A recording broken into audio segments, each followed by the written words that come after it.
The air in the courtroom was thick with the scent of expensive cologne and shattered promises. On one side sat Nathan Harrington, a titan of industry whose net worth eclipsed the GDP of small nations. His victory was assured, his expression a mask of bored impatience. On the other, his wife of 15 years, Genevieve looked small and defeated, her future about to be decided by the stroke of a pen. The judge, weary from the week's proceedings, cleared her throat, the divorce papers ready. "It is the decision of this court," she began. But she never finished. Because in that final, desperate moment, Genevieve reached into her handbag, her hand not trembling, and pulled out a single, folded document. A document that would not just redefine her future, but shatter a dynasty. It was a prenuptial agreement. And at the bottom, next to her own, was a signature Nathan Harrington would soon swear he'd never made, protecting a secret he'd kill to keep buried. The silence that fell over the New York County Supreme Courthouse was a physical thing. It pressed down on the polished oak tables, muted the distant wail of a city siren, and sucked the air from Nathan Harrington's lungs. The only sound was the faint, crisp unfolding of aging paper in Genevieve Harrington's hands. Judge Audrey Thompson. A woman whose face had been carved by decades of witnessing human fallibility, blinked. She lowered the pen she'd been holding over the final dissolution decree. "Mrs. Harrington," she said, her voice dangerously neutral. "What is that?" "It's our prenuptial agreement." "Your Honor," Genevieve said. Her voice, which had been a timid whisper for the past 3 days, was suddenly clear and resonant. It wasn't loud, but it filled the room. Across the aisle, Nathan's lawyer, a pinstriped predator named Mr. Corbin, let out a short, incredulous laugh. "Your Honor, with all due respect, this is a desperate last-minute fabrication. It has been established and agreed upon by both parties that no such document exists." He gestured dismissively toward Genevieve. My client was more than generous in his proposal. A proposal Mrs. Harrington was ready to accept not 5 minutes ago. Nathan himself hadn't moved a muscle. He was staring at the pale blue linen blend paper in Genevieve's hands. He recognized it. A cold dread, an alien feeling he hadn't experienced since he was a child, afraid of the dark, began to crawl up his spine. It couldn't be. He had destroyed it. Personally.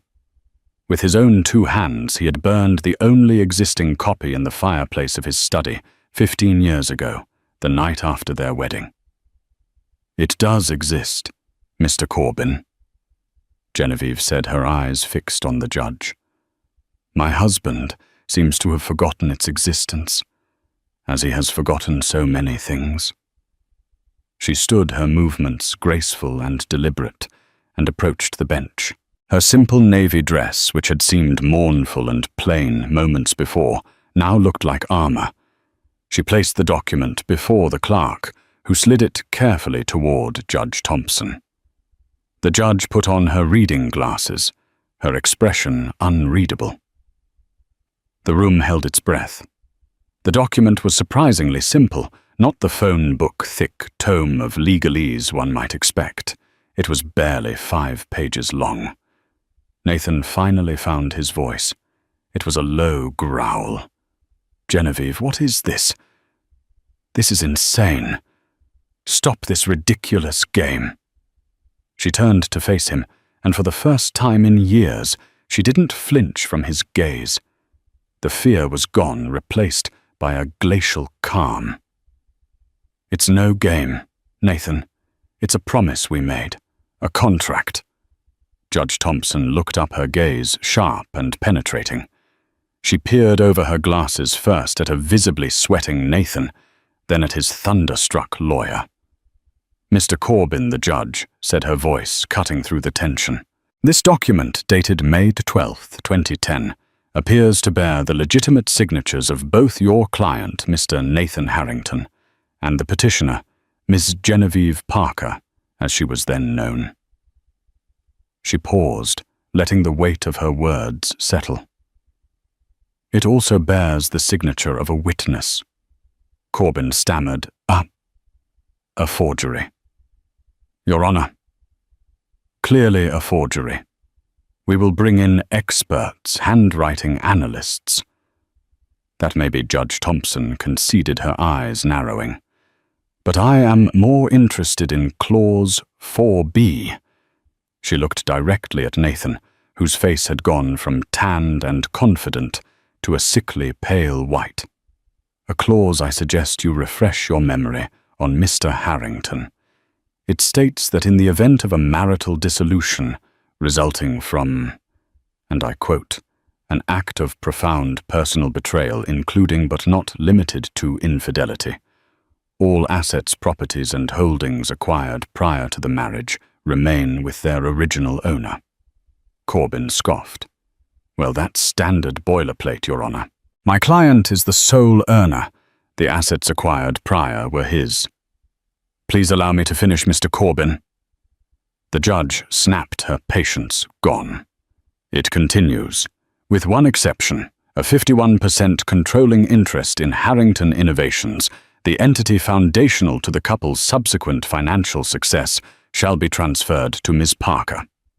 The rationale, as written here, is that this entity was a partnership of vision, and its potential was unlocked through joint support and sacrifice during the foundational years of the marriage. The room erupted in gasps. Corbin's jaw hung open. Harrington Innovations wasn't just some pre-marital asset. It was the seed from which the entire Harrington global empire had grown.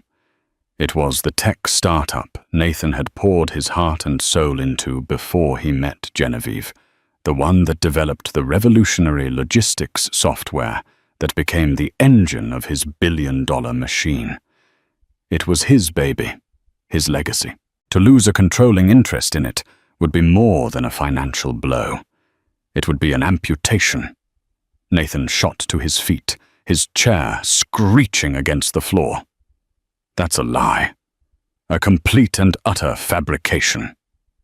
She faked this. That is not my signature. His voice boomed, the voice of a man used to absolute command. But underneath it was a new raw note of panic. Genevieve simply stood her ground, her hands clasped calmly behind her back. Judge Thompson banged her gavel, the sound cracking like a gunshot. Sit down, Mr. Harrington. You will maintain decorum in my court. He sank back into his chair, his face a mask of purple rage. He looked at Genevieve. Truly looked at her, and the woman he saw was not the pliable, gentle creature he had decided to discard. He saw a stranger, a strategist who had just checkmated him in a game he didn't even know he was playing. Your Honor, Genevieve said, her voice steady. I have proof of the signature's authenticity, and I have proof of the infidelity. She gestured to her own lawyer, a quiet, unassuming man named Robert Chen, who had been watching the proceedings with the patient stillness of a heron. He stood and opened his briefcase. He didn't pull out a single file. He began placing thick, neatly bound dossiers on the table, one after another. There were 5 of them. Each one bore the name of a different woman. The sound of paper had started the earthquake. The sight of those dossiers was the tsunami that was about to wash Nathan Harrington's world away. The story of the prenup began not with lawyers, but with champagne and starlight. 15 years earlier, Genevieve Parker was a doctoral candidate in art history, working part-time at a gallery in Soho. Her life was a comfortable academic world of research, dusty books, and the quiet thrill of discovering the story behind a forgotten masterpiece. Nathan Harrington crashed into that world like a meteor. He was the gallery's biggest patron, a charismatic force of nature who was already a legend in the tech and finance worlds at 35.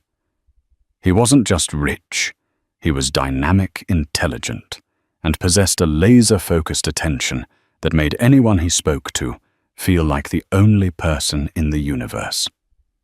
One evening during a private showing, he bypassed the fawning gallery owner and walked directly to Genevieve, who was nervously explaining the provenance of a minor impressionist piece to a potential buyer. "Tell me something the plaque doesn't," he'd said, his blue eyes locking onto hers. For the next hour he listened, truly listened, as she spoke with passion about brushstrokes, about the artist's desperate letters to his brother, about the hidden symbolism in the choice of a wilting flower. He wasn't interested in the painting as an investment. He was captivated by the story and by the storyteller. The courtship was a whirlwind. Helicopter rides to the Hamptons, private tours of the Met, after hours dinners in Paris. To a woman whose biggest thrill was finding a rare book. It was intoxicating. He loved her mind, he said. He loved that she wasn't like the other women in his circle. Women whose ambitions were measured in carats and square footage. He called her his still point in a turning world. Her friends were wary. Her closest friend, Sarah Jenkins, a sharp-witted public defender, was the most vocal. "Jen, the man's a shark," she'd said over coffee one afternoon. Sharks don't change their nature just because they admire a dolphin. Genevieve had dismissed it as cynicism. She was in love. The topic of a prenuptial agreement came up a month before the wedding.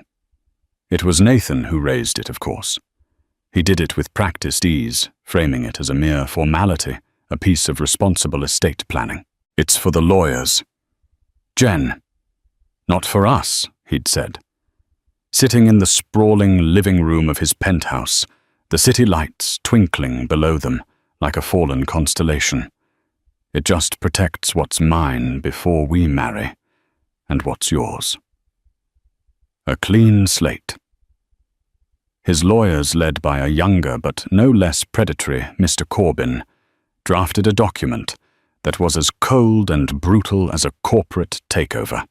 It stipulated that in case of divorce, Genevieve would receive a lump sum payment, generous by any normal standard, but a pittance compared to the fortune she would be helping him build. It waived her rights to any claim on his business's present or future. Sarah, whom Genevieve had asked to review it, was appalled. "This isn't a prenup, Jen.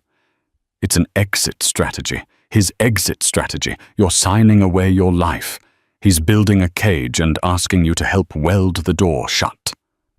Tearfully, Genevieve confronted Nathan. She didn't want a fortune, but she didn't want to feel like a temporary employee either. She spoke of partnership, of building a life together. This was where Nathan showed his genius for manipulation. He feigned hurt, then understanding. He looked at her with those devastatingly sincere eyes and told her she was right. "You're right," he'd said, taking her hands. "This document, it's cold. It's Corbin's work. It doesn't reflect what we are." He then walked over to his desk. "Let's make our own, a real one, a promise between you and me." He pulled out 2 sheets of his personal stationery, the thick, creamy paper with the pale blue tint. "Forget the lawyers," he said, with a conspiratorial smile. "Let's write something that matters."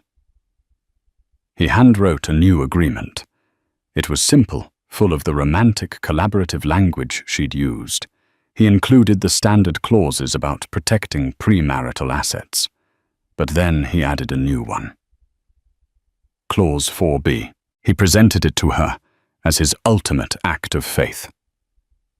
"Harrington Innovations." He explained, "That's my past. That's the foundation. Everything I build from now on with you by my side will be ours. But if I ever break my promise to you, if I betray you, then the foundation itself becomes yours. Because you will have been the co-architect of everything that came after. It was the most romantic thing she had ever heard. It wasn't about money. It was about principle. It was an acknowledgement of her value beyond the dollar sign. There's a witness clause. She'd noted her heart soaring. Of course. He buzzed his intercom. Elias. Could you come in for a moment? Elias Foster entered the room. He was Nathan's right-hand man, a quiet older gentleman who had been with Nathan from the very beginning. He was more mentor than employee, the steady hand that had guided Nathan through the rocky early years of his first company. Elias had a kind, weary face, and he looked at Genevieve with genuine affection. Elias, my friend, Nathan said warmly. Genevieve and I are just signing a private agreement, a little promise for our future. We'd be honored if you'd witness it. Elias smiled. Of course, Nate. They each signed the 2 identical handwritten copies. Genevieve signed Genevieve Parker. Nathan signed his full looping signature. Elias signed below them. One for you, one for me, Nathan said, handing a copy to Genevieve. He held up the other. And this one is just for us. The next day, Genevieve took her copy to be notarized and then placed it in a secure deposit box, feeling like the luckiest woman alive. She told Sarah what had happened, how Nathan had understood completely. Sarah had remained skeptical. I hope you're right, Jen. I really do. But keep that document safe and get a copy of the notarization. The wedding was a fairy tale. On their wedding night, as they stood by the fireplace in their new home, Nathan poured them 2 glasses of vintage scotch. He held up his copy of the agreement. To our promise, he said, his voice husky. No lawyers, no outsiders. Just us. And with a flourish, he tossed the document into the roaring fire. Genevieve watched the pale blue paper curl, blacken, and turn to ash. She felt a momentary pang of unease. But then he kissed her, and she told herself it was a symbolic act, a gesture that proved they would never need it. He trusted her that much. What she didn't know was that the act was not symbolic. It was tactical. He believed hers was the only other copy in existence, and he was confident that over the years, through household moves, through the blissful complacency of marriage, it would be lost, forgotten, or misplaced. He had just created the perfect illusion of fairness, while ensuring the brutal corporate prenup drafted by Corbyn remained the only one his legal team had on file, the one he would default to if this ever ended. He had built the cage and convinced her it was a castle. For 15 years, Genevieve had lived in that castle. She'd hosted his dinners, charmed his business partners, raised their 2 children, and slowly, piece by piece, let her own ambitions and identity fade into the background, becoming Mrs. Nathan Harrington. The vibrant art historian was now just a and partner, the still point he'd wanted. And she never, ever forgot where she had put that piece of paper. The courtroom's adjournment felt less like a pause and more like the frantic scramble for high ground before a flood. The moment Judge Thompson called a recess for 1 week to allow both sides to prepare for a formal hearing on the prenup's validity, the Harrington war machine roared to life.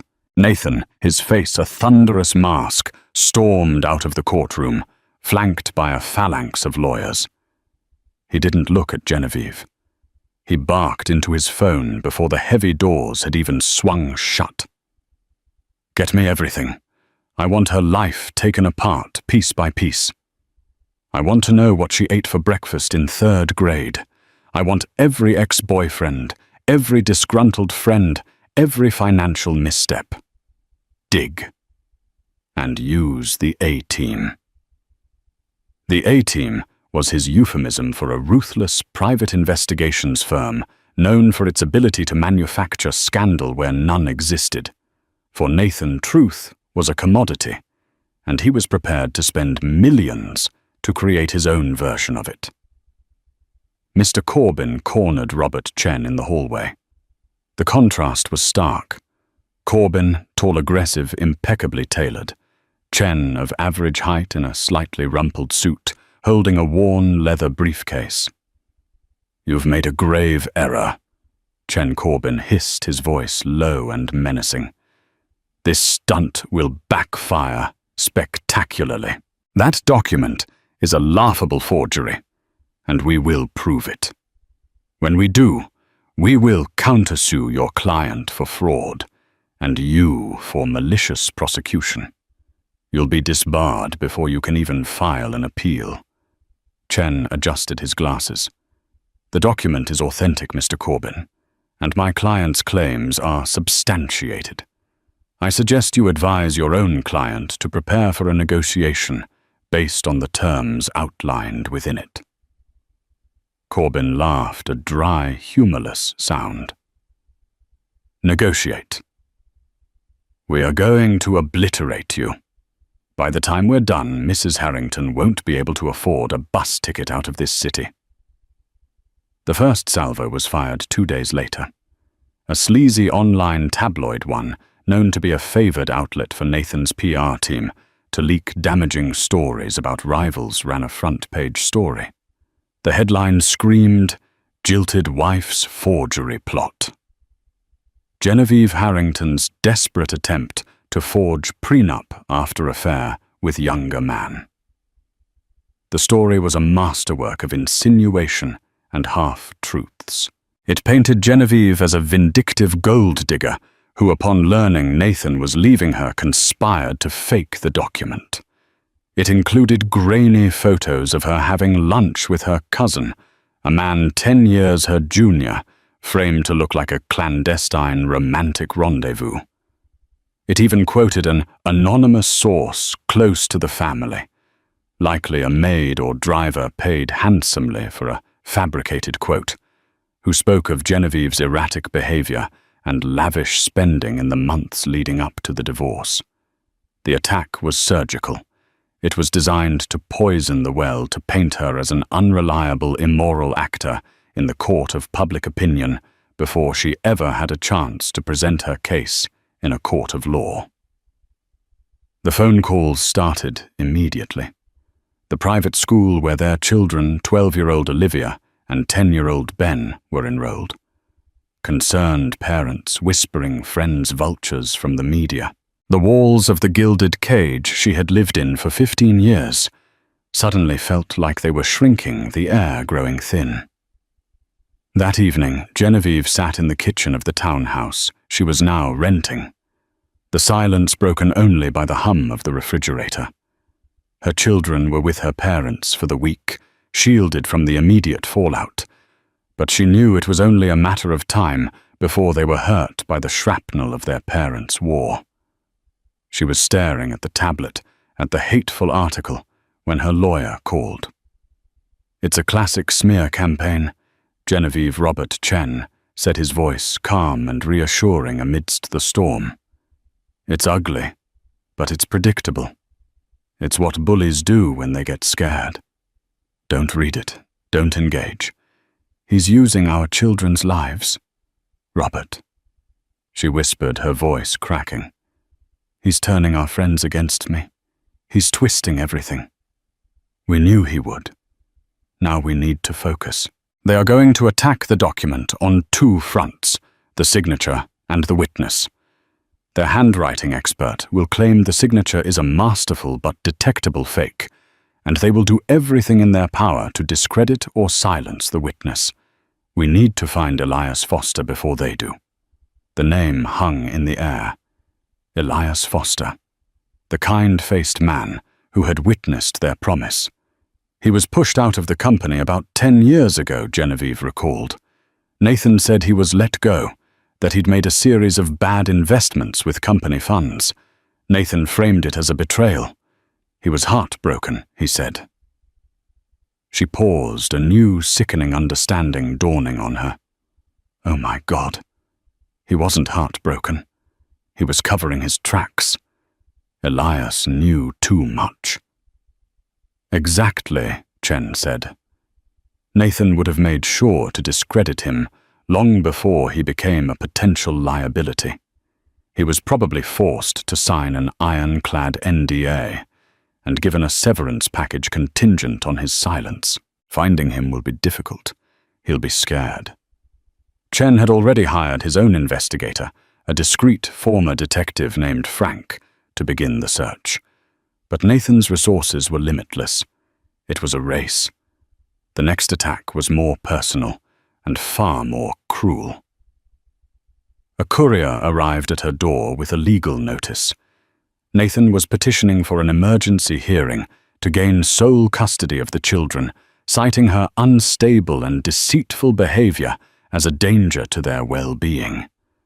The fraudulent prenup was Exhibit A in his filing. That was the blow that brought Genevieve to her knees. He was using their children as leverage, as pawns to be sacrificed. She curled up on the sofa, the legal document clutched in her hand. And for the first time since this began, she felt a wave of despair so profound it threatened to drown her. The calm resolve she had felt in the courtroom evaporated, replaced by raw, visceral fear. He wasn't just trying to win. He was trying to annihilate her, to erase her from her own life, from her children's lives. It was in that moment of darkness, huddled on the couch in a rented house, that her phone rang again. It was Sarah Jenkins. I just saw the custody filing. Sarah said, her voice filled with a cold fury. That absolute bastard. There was a pause. Jen, you listen to me. This is what he wants. He wants you to break. He wants you to crumble and give up, and he'll give you back your kids and a quiet life. Do you understand? It's a tactic. He's going to take my children. Genevieve sobbed. No, he's not. Sarah said, her voice hardening with purpose. We're not going to let him. The man has more skeletons in his closet than a cemetery. You fought back in that courtroom. Now you get up off that floor and you keep fighting. You find that witness. You prove that signature. You burn his empire to the ground if you have to. You wanted a war. You've got one. It's time to start dropping your own bombs. Sarah's words cut through the fear. She was right. This wasn't just about a prenup anymore. It was about survival. Genevieve wiped her tears, her knuckles white as she gripped the phone. The despair was hardening into something else, something cold and sharp. Rage. Okay, she said, her voice low and steady. Okay, Sarah. What's the first target the Empire had struck back? Now the rebellion would begin. The search for Elias Foster was like hunting a ghost. Nathan had not just fired his former mentor, he had effectively erased him. Elias's name was scrubbed from Harrington Global's corporate history, his digital footprint all but vaporized. Frank Chen's investigator hit one dead end after another. The severance package would have included a non-disclosure agreement, so terrifying that Elias would have been afraid to even use his own name on a credit card application. Nathan didn't just want him gone. He wanted him to disappear. Frank reported to Chen and Genevieve in Chen's modest office. He likely forced him into a cash-out, making him untraceable through conventional financial means. Genevieve, however, had an advantage over the investigators. She had memory. For 15 years, she had been the repository for the small, insignificant details of Nathan's life.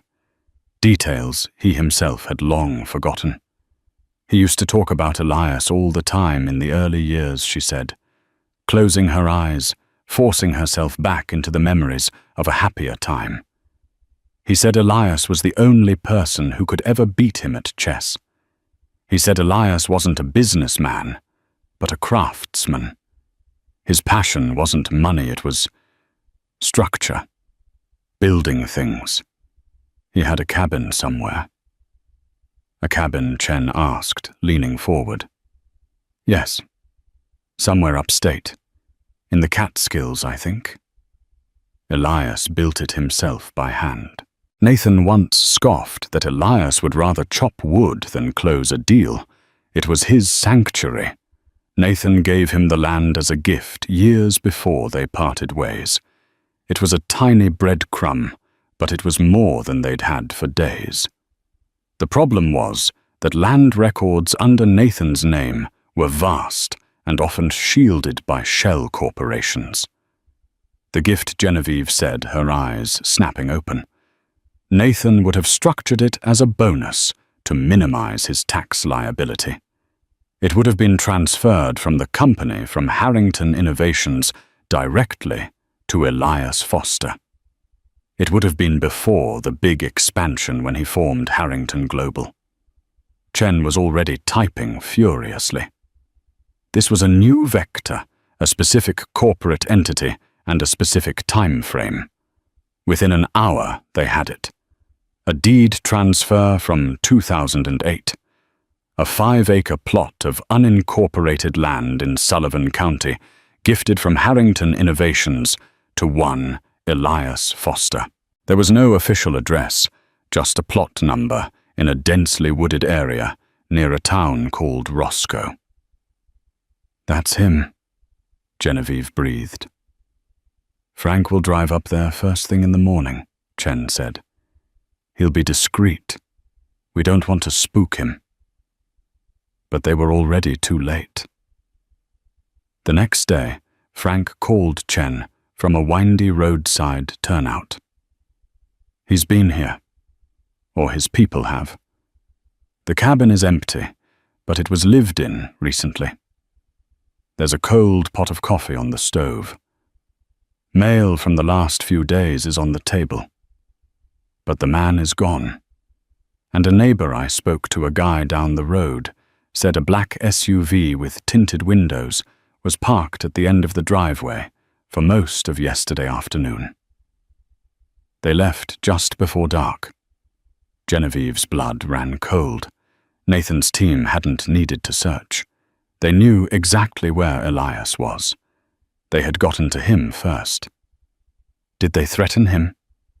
Pay him off? She asked, pacing her living room. Probably both, Chen said grimly. He's compromised now. Even if we find him, Corbyn's team will argue we coerced or bribed him. His credibility as a witness is shot. It was a devastating blow. Their key to authenticating the signature was gone. All they had was the document itself, which Nathan's army of experts was now publicly branding a high-tech forgery. The narrative was taking hold. Genevieve was the desperate, scheming wife. Nathan was the wronged, magnanimous husband. That night, unable to sleep, Genevieve found herself in the study of her rented home. She was unpacking the last few boxes from her old life, a painful archaeological dig through 15 years of marriage. She opened a heavy chest filled with old photo albums and memorabilia. There were pictures of her and Nathan young and smiling. Pictures of the children's first steps, their first birthdays, the life he was now trying to burn to the ground. Near the bottom was a leather-bound folio she hadn't opened in over a decade. It contained the artwork and letters from her academic life, the person she was before she became Mrs. Harrington. She pulled out a thick bundle of letters, tied with a faded ribbon. They were from her correspondence with other historians, with museums, with auction houses. And then she saw it.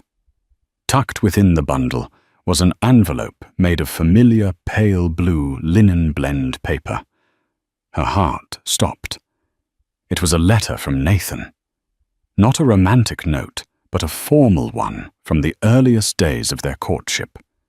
He had written to her previous employer, the Soho Gallery, making a significant donation in her name to fund a research fellowship she had long dreamed of. It was a grand, controlling gesture, but one she had seen as romantic at the time. The letter was dated February 2010, just 3 months before they signed the prenup. And at the bottom was his signature, his full, proud, looping signature. She scrambled to find the prenup, which Chen had given her a high-quality copy of. She laid the copy next to the letter.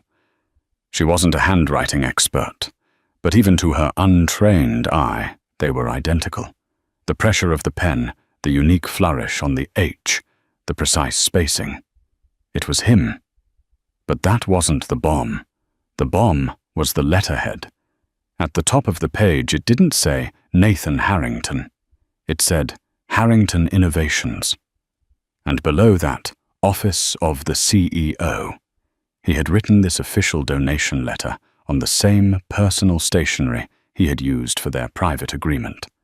The stationery he claimed in his legal filings was for personal use only, and never for business, a key part of his argument that the prenup was an unofficial, non-binding document. This letter proved that was a lie. He used this paper for official binding financial correspondence. But there was more. She remembered something else, another detail buried by time. When he made the donation, the gallery, as a matter of protocol, had sent a formal acceptance letter back to him, acknowledging the gift and its terms. And she, as the beneficiary, had been copied on that letter. She frantically searched through another folder, this one filled with old professional documents. And there it was. A letter from the gallery director addressed to Mr. Nathan Harrington, Harrington Innovations. It began, "Thank you for your legally binding pledge of," and it referenced his letter by date. It was a third-party contemporaneous acknowledgement that a letter written on that very stationery was considered a binding legal document. Her hands were shaking. This was it. This was the proof. It wasn't as dramatic as a surprise witness, but in the cold, logical world of contract law, it was a guided missile. It didn't just authenticate the signature. It authenticated the very paper it was written on as a medium for his binding legal and financial promises. It eviscerated his entire defense. She called Robert Chen, her voice electric with excitement. "Robert, I have him. I have him cold."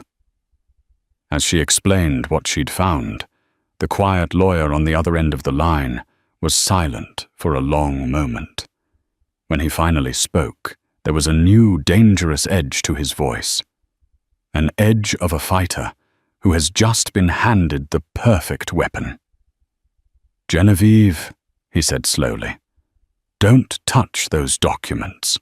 Don't move them. I'm sending an independent courier to collect them and place them in a secure vault right now. The hearing is in 2 days. Mr. Corbin is about to have a very, very bad day." The atmosphere in Judge Thompson's courtroom for the second hearing was even more charged than the first. Nathan Harrington sat confidently flanked by a smug-looking Mr. Corbin and 2 junior lawyers. He had spent the week masterfully controlling the narrative. His team had submitted a voluminous report from a nationally renowned handwriting analyst who concluded with 99% certainty that the signature on the prenup was a masterful digital and chemical forgery.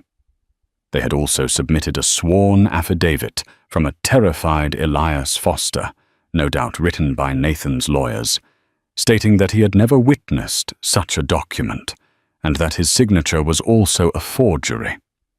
Nathan's victory seemed not just likely, but inevitable. He caught Genevieve's eye as she entered and gave her a look of pity mixed with contempt. It was the look of a king banishing a courtier who had dared to displease him. The hearing began with Corbin laying out his case with theatrical flair. He called the prenup a pathetic fantasy and Genevieve's actions a stain on the sanctity of the marital contract. "We have provided irrefutable expert testimony." "Your Honor," Corbin declared, gesturing to his mountain of files, "the signature is fake. The witness has denied his involvement. There is simply nothing left to discuss other than the severe legal penalties Mrs. Harrington must now face for this attempted fraud." Judge Thompson looked over at Robert Chen. "Mr. Chen." "Your response." Chen stood calm as ever. "Your Honor, we do not need to rebut their experts' claims about the signature because we are not going to debate the signature's authenticity. We are going to prove it." He produced the letter Nathan had sent to the art gallery, sealed in a protective evidence bag. He presented it as Exhibit B, Your Honor. "This is a letter written by Mr. Harrington 3 months prior to the prenup on the exact same personal stationery. It is a letter in which he makes a substantial legally binding financial pledge. We have that signature, and we also have Exhibit C." He then produced the gallery's response, Exhibit us, which explicitly referred to Nathan's letter as a legally binding pledge. Mr. Harrington's entire case rests on the fiction that this stationery was for informal notes only, and that the prenup was therefore not a serious document, Chen explained, his voice ringing with newfound authority. "These documents prove that Mr. Harrington used this exact paper for official binding financial matters. His argument is a lie." He let the word hang in the air. Lie. Corbin jumped to his feet, sputtering objections, but Judge Thompson waved him into silence. She was studying the new exhibits with intense interest. The trap had been sprung. Nathan's team had spent all their resources discrediting a signature, but Chen had just outflanked them by authenticating the paper itself. Nathan's face had lost its confident smirk. He was staring at the letter, a flicker of confusion and fury in his eyes. He had forgotten all about it. "Furthermore, Your Honor," Chen continued, pressing his advantage, "the existence of this correspondence, which we will have our own expert verify against the prenup, makes Mr. Foster's coerced affidavit irrelevant. The documentary evidence is clear." A murmur went through the courtroom. The tide had just turned swiftly and brutally. Judge Thompson looked at Corbin, her expression frosty. "Mr. Corbin, I am admitting these documents into evidence. I suggest you take a moment to confer with your client." It was a clear signal. The judge was not only accepting the evidence, she was believing it. But Genevieve knew this was only part of the battle. Proving the prenup was real was one thing. Proving infidelity was another. The tabloid stories had muddied the waters, making her own character suspect. Her evidence of his affairs, the dossiers she'd brought to the first hearing, could be dismissed as the vengeful work of a woman scorned. As the judge called for a brief recess, Genevieve leaned over to Chen. "It's not enough, Robert. They'll pivot. They'll admit the prenup is real, but argue that the infidelity clause hasn't been triggered. They'll say I'm the one who had the affair." Chen gave a small, almost imperceptible smile. "That's what I'm counting on." He patted his briefcase. "There's one more thing about that prenup they've overlooked. Everyone, including you, Jen, has been focused on Clause 4B. She looked at him confused. "What else is there?" "There is an addendum," he said, lowering his voice. "Addendum 2, a clause that Nathan himself insisted on. A clause so specific and so strange that I think he forgot it was even in there. He was so focused on the main text, he never imagined it would ever come into play." He slid a copy of the prenup across the table to her and pointed to the very last page. It was a short paragraph, written in Nathan's own hand, just above the signature lines. Addendum 2. In recognition of the complexities of life preceding this union, a private trust designated the Phoenix Trust shall be established and independently administered by a third party. In the event of dissolution, and upon confirmation of the fulfillment of pre-existing personal obligations by Mr. Harrington, control of this trust's administration and all its assets will transfer to Ms. Parker to ensure its continued and faithful execution, shielded from personal conflict. Genevieve read it twice. It was dense with legalese that Nathan had clearly written himself. Pre-existing personal obligations. The Phoenix Trust. I've never heard of this. What does it mean? I didn't know either, Chen admitted. So I had Frank, our investigator, stop looking for Elias Foster and start digging into this, into any private trusts established by Nathan around the time of your wedding. It took him a week of chasing shell corporations and offshore accounts, but he found it. Chen's eyes met hers. Genevieve, the pre-existing personal obligation is a child. The world tilted on its axis. A child, she whispered. A son, born a year before you met Nathan. His name is Leo. Nathan has kept him and his mother completely hidden. He set up this trust to provide for them, but the payments were contingent on the mother's absolute silence. He was terrified of a scandal derailing his rise to power. He put that clause in the prenup as a fail-safe. He figured if you ever divorced, he could prove he'd fulfilled his obligation by paying them off, and the matter would be closed. He never ever imagined that you would be the one put in charge of it. Genevieve felt a wave of nausea. A child, a whole secret life he had hidden from her for 15 years. The depth of the deception was staggering. It wasn't just about cheating. It was about a fundamental lie that sat at the very core of their life together. This clause, Chen explained, his voice precise, is our real weapon. Forget the infidelity for a moment. This is bigger. The existence of a secret child and a secret trust created to conceal him is the very definition of profound personal betrayal. It's a betrayal not just of you, but of the child himself. It proves a pattern of deceit that makes all his other claims worthless. And the beauty of it is the prenup he wrote himself gives you the key. It gives you control over the very secret he tried to bury. Genevieve looked across the courtroom at Nathan. He was deep in a furious, whispered conversation with Corbin, no doubt trying to figure out how to counter the gallery letter. He had no idea what was coming. He was fighting a battle on his western front, completely unaware that an army was about to crest the mountains to his east. The mother Genevieve said, her voice barely audible. "Where is she? Where is the boy?" "Her name is Catherine Powell," Chen said. "She lives in a quiet town in Connecticut. Frank has an address, and according to him, she stopped receiving her monthly payments from the trust 2 months ago, right around the time Nathan decided to divorce you. He was cutting off loose ends. She's scared, and she's angry." Genevieve's rage from the other night returned, but it was different now. It was cold, clear, and focused. This was no longer her fight alone. There was an innocent woman and a child who had been manipulated and discarded by the same man.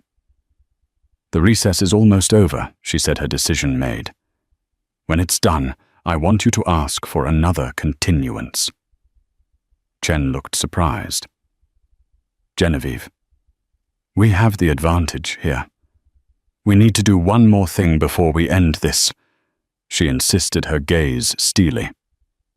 "I'm going to Connecticut. I'm going to meet Catherine Powell. This isn't about his money anymore. It's about his victims. and he's not going to face just one of them in this courtroom. He's going to face us both. The drive to Connecticut was a journey into Nathan's secret past. Genevieve sat in the passenger seat of Robert Chen's car, the rolling green hills a blur outside the window. She had asked Chen to come with her, not just as her lawyer, but as a steadying presence. The woman she was about to meet was not an enemy or a rival. She was a fellow casualty. Catherine Powell lived in a modest but well-kept colonial house on a leafy street in a town that prided itself on its quiet anonymity.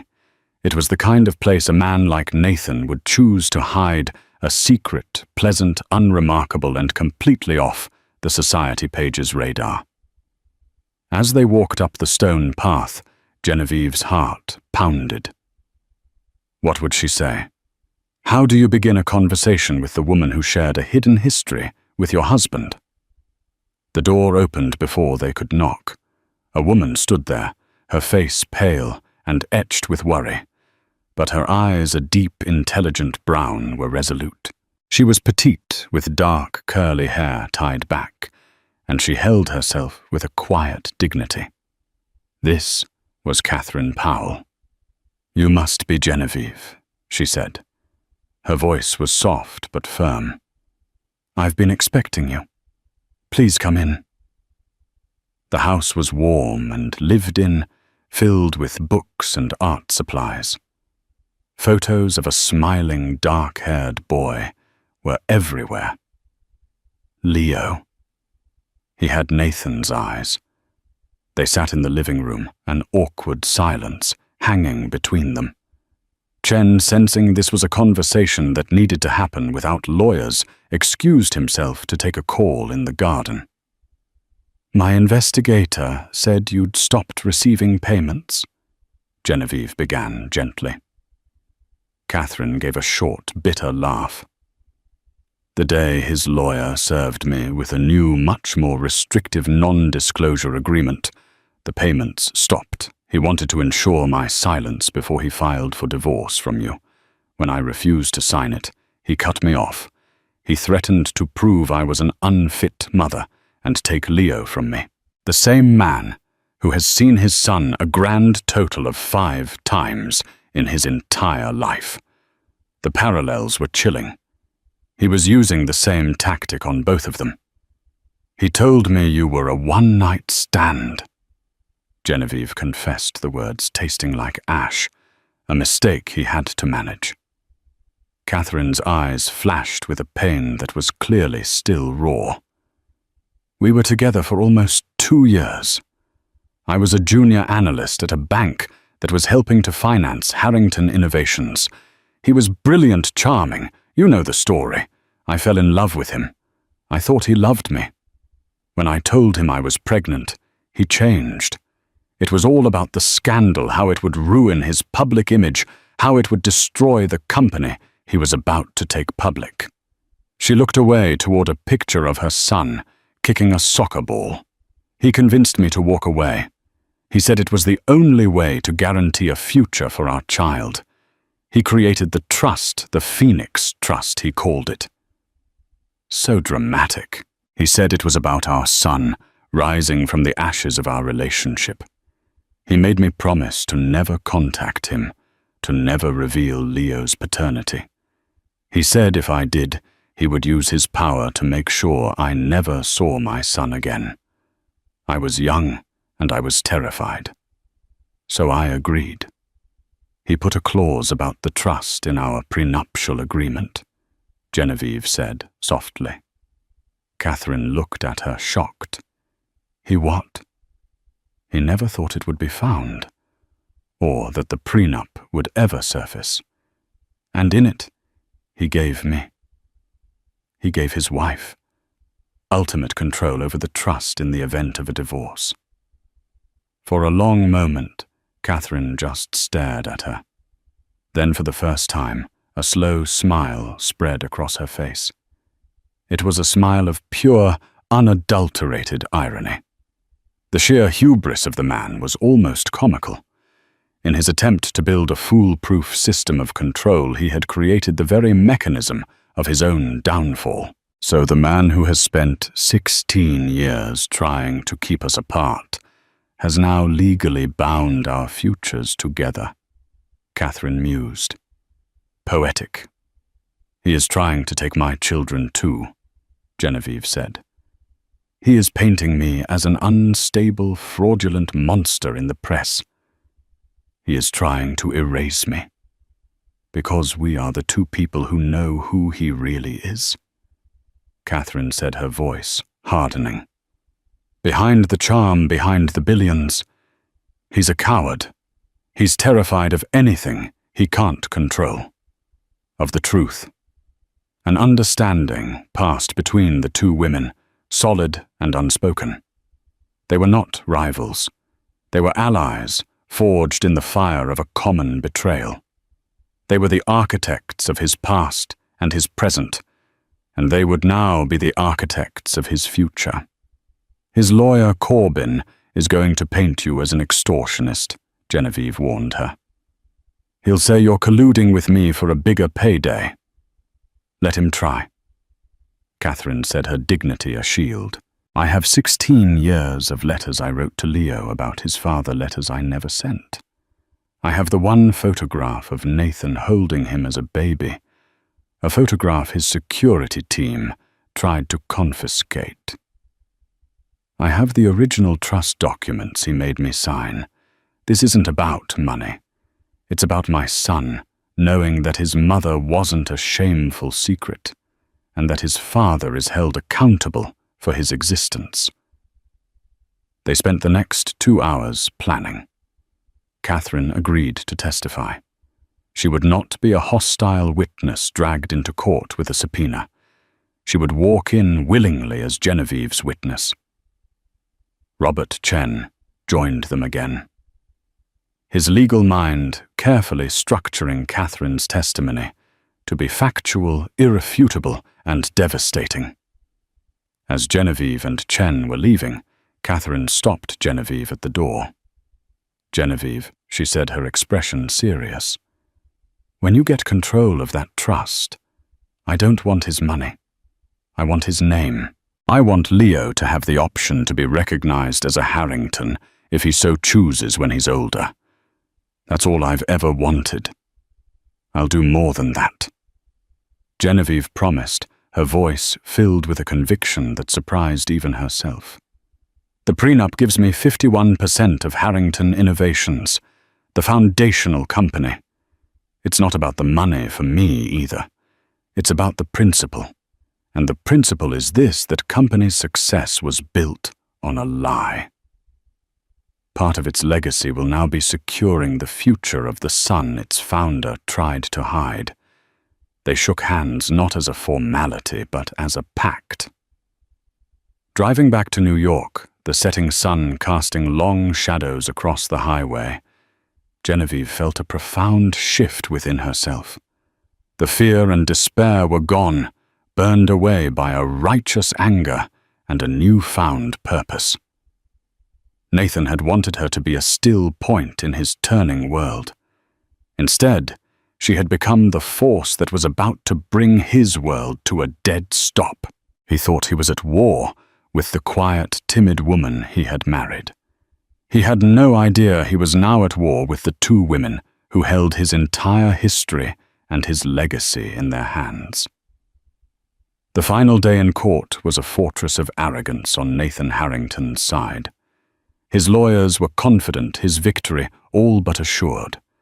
They were prepared to swat away accusations of infidelity, like flies, unaware they were about to face a dragon. When Judge Thompson entered, Robert Chen rose. "Your Honor," he began, "we will now prove the profound personal betrayal that triggers this prenup. We call our witness Catherine Powell." The name meant nothing to Nathan's team, but as the courtroom doors opened and a composed, dark-haired woman walked in, Nathan's face turned to chalk. He knew this ghost. He understood in a blinding flash of terror that the game was over. Catherine took the stand. Chen's first question was a surgical strike. "Ms. Powell, could you please state your relationship to Mr. Harrington?" Her voice was clear and steady, cutting through the silence. "He is the father of my 16-year-old son." The words detonated in the courtroom. Gasps echoed as reporters scrambled. Corbin looked at his client, a man frozen in a state of living rigor mortis, and knew he had been checkmated. The carefully constructed narrative of a wronged husband was incinerated on the spot. Chen presented the evidence, the trust documents for the Phoenix Trust, the photograph of Nathan holding his infant son, the 16 years of concealed truth. It was an avalanche that buried Nathan's lies completely. Judge Thompson had seen enough. Her face was a mask of cold fury. She looked at the shell of the man at the defendant's table with utter contempt. "This court finds the prenuptial agreement authentic and binding," she declared, her voice ringing with finality. "The testimony heard today proves a deceit so profound it is staggering. Therefore, the court orders the immediate enforcement of the agreement." She banged her gavel, each strike a nail in the coffin of Nathan's empire. 51% controlling interest in Harrington Innovations will be transferred to Mrs. Genevieve Harrington. Full control of the Phoenix Trust is hereby transferred to Mrs. Harrington, and this court will be notifying the district attorney's office regarding potential perjury. It was a total annihilation. Nathan sat broken as Genevieve rose. She walked past him not with triumph, but with quiet finality.